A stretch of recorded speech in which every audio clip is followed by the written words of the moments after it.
Hi folks, Wes Olszewski here from Poorly Lit Studios, late at night. My lake boats and models in the background, my workshop in the background, and right here in the foreground we have my new book. A lot of people have bought that book so far, but I got a message the other day from a reader, a potential reader, who said it's really hard for me to decide on a book when I don't know what's inside. That's a great point. So this little video is going to give you a few minutes, and I'm going to show you exactly what's inside this book, and I'm going to show you some stuff that is not inside the book. So without further ado, let's do. Contents: biting wind, massive waves, and pelting sleet. This is the part of the book that most people would call forward or about the book, but it also contains the basic story of the Edmund Fitzgerald's wreck. I do not speculate on how she wrecked or what my opinion is, because frankly there's so many opinions out there, it's just turned into static. So what this will do is this section simply gives you the facts not only on this book and what it's about, but also about the Fitz and what she was, what she did, and basically the storm she got into. Different ends to the same season. Different ends to the same season is one of the oldest chapters that I ever wrote. This one goes all the way back into the 1850s. And it talks about two vessels that came to their ends by very different means, but in almost the same location.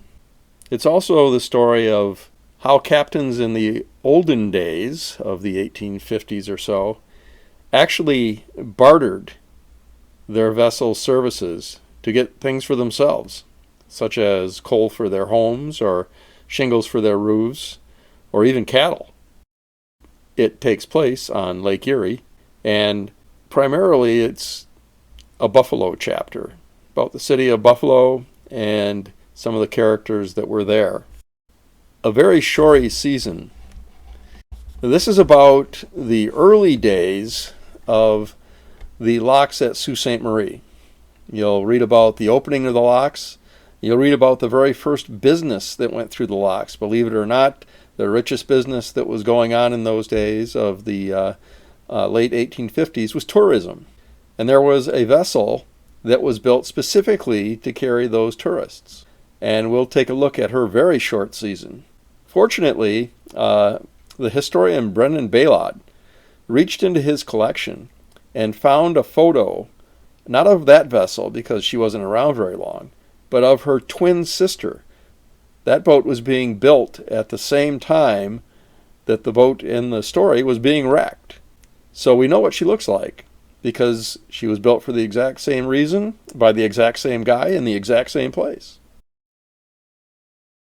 Off Point Aubark is a takeoff, as far as the title goes, on Point Aubac, and how people mispronounced it throughout the years, and how it was generally used to describe the area where a vessel had last been sighted. And it turns out that the use of that term is so wide and so varied that it's practically useless by today's terms. But we'll take a look at some events and some wrecks that occurred there. Primarily the steamer Keystone State. And we'll see some fabulous artwork of her done by the great Bob McGreevy, who I am proud to call a friend of mine. The little schooner that probably could is kind of a twist on words, because it talks about what happens when you try to ship nitroglycerin across the Great Lakes in autumn and set yourself up for the potential of destroying a significant part of a city on the banks of Lake Erie. In The Witch That Came to Stay, we start out looking at the Canadian lock at Sault Ste. Marie, why it was built, and when it was finished, and some of the vessels that actually carried the stone to the Canadian lock. Then we look at a storm that arrived on November 10th and stayed for nearly 2 weeks, ravaging vessels of wood construction and steel construction alike. One of those vessels is wrecked on the Lake Huron shore. It can actually be seen today on Google Earth. In fact, you can see the boulders that are stuck in her bottom that were the reason why she could not be salvaged. Saw her go down. We start out with a fabulous dramatic headline seen right in the Detroit Free Press that says, "Saw her go down." And the story that follows is all about a lightkeeper who reported on a story from a fisherman of a mystery vessel that stumped the Great Lakes researchers and the Great Lakes vessel watchers for the better part of a month. However, this chapter begins with something that I did in one of my first books, and I always wanted to do it again. It's where I take you, the reader, and I put you on a vessel, locking through Sault Ste. Marie in 1898, and then I take you down and we travel along the St. Mary's River, downbound to Detroit. And we talk about all of the vessels that we passed along the way, and give you the history of a lot of them.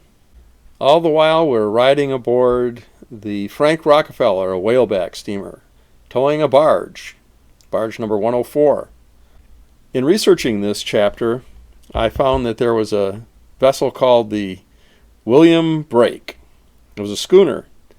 I couldn't find any reference to her in modern sources, so I really had to dig, and I finally found one very remote registration. Then just before the book went to print, I was going through the Library of Congress and I found this photo. A placid backwater on Port Huron, and there's a beautiful schooner just waiting there. And if you zoom in, you see that that's the missing William Brake. And she is pretty. You will see her picture in this book, and it's the first time a picture of her has ever been published. It's all fun, and it takes you to a storm where one of the boats that we're talking about ends up disappearing into the bottom of Lake Erie, where it rests today.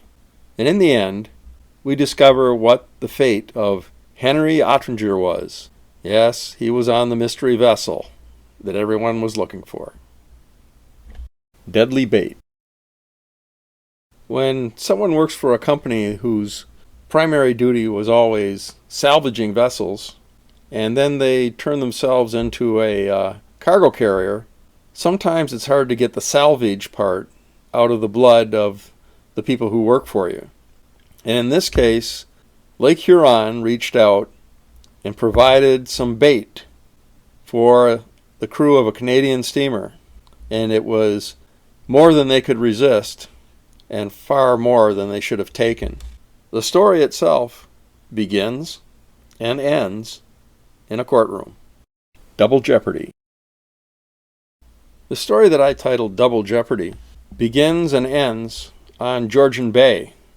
Georgian Bay itself, if you measure it shoreline-wise and length and breadth-wise and depth-wise, could actually be a great lake unto itself. The problem was in the early days was how do you get around Georgian Bay? And the best way was by steamship. Some of those steamships came to a sorry end, and sometimes in places that were nearly uninhabited. A lot were victims of storms, some were victims of fire, and some were victims more than once. Sort of a double jeopardy. I always try to make at least one chapter full of Canadian content, because those of us in the United States tend to think of Canadians as just those nice people across the lake and forget that they have a rich history and tradition and country of their own. And so this is one of my salutes to Canada and the Canadian maritime industry. Those pompous humans and their steam machines. By 1913, vessels had gotten so huge that the common thought was that no wind could blow that would take one of these boats down. They were huge, they were steel, they were steam-powered, they were giants that human beings controlled. And through controlling them, they believed in the myth that they also controlled the lake. And it was proven well in 1913, in a storm that lasted several days, including November 10th.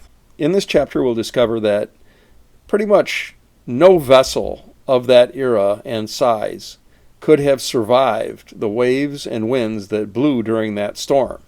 Believe it or not, most of the survivors who were out on the lake actually ran aground. There were cases, however, where a wise captain would take a look at the barometer, take a look at the lake, and drop anchor in the lower part of one of the rivers, and then witness a blow like he had never seen before. The great storm of 1913 should have proven to everyone that no matter how big and how strong you build these steel monsters, you can't build them big enough to beat the lake. It is so pompous to think so that we kept that attitude right up until November 10th of 1975, when again the lakes reached out and clobbered a giant and took crewmen down to the bottom.